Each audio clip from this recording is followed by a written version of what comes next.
Hi, I'm Ace, presenting with Edward Saatchi, Matt Sinclair and Anna Nevison for the AI Tamagochi. I've been involved with Culture DAO as a lead designer, and I'm also the creative director of another virtual being project called Kitty Inu. So one of the things we wanted to explore for this hackathon is the creation of an artificially intelligent Tamagotchi. What would the Tamagotchi of the 90s look like if we were to remake it from scratch today as a virtual being? One of the appeals of the Tamagotchi was the one-on-one relationship you had with this virtual being, nurturing it by feeding it, caring for it so that it can survive in its own digital life. But to rethink what a relationship with an AI might look like, let's take a look at some of the common relationships we currently have with AI. Currently, the most pervasive use of AI in our personal lives is one where AI is trained to learn more about us as people, with the primary goal to serve us advertising.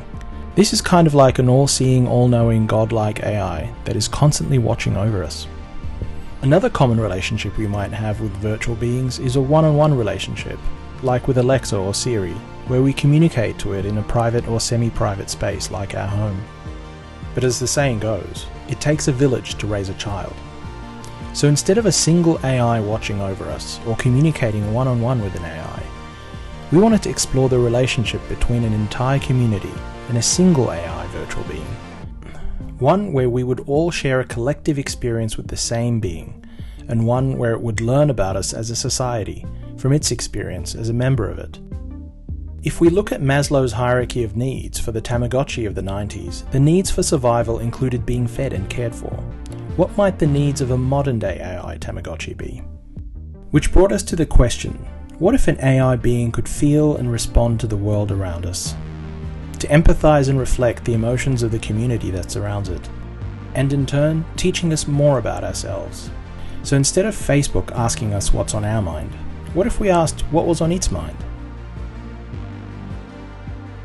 The idea is that Kitty would tap into an array of data from sources such as news, world events, cities, online communities, facial analysis, Google Trends and more, and using the very same AI that is used to serve us advertising, we would use it to make an AI feel.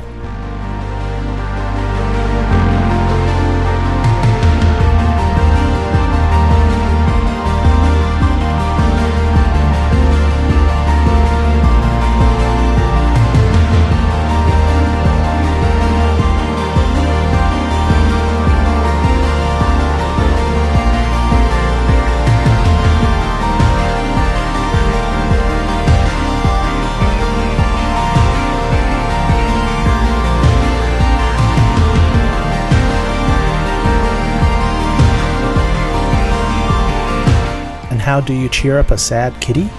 Well, you give it a hug.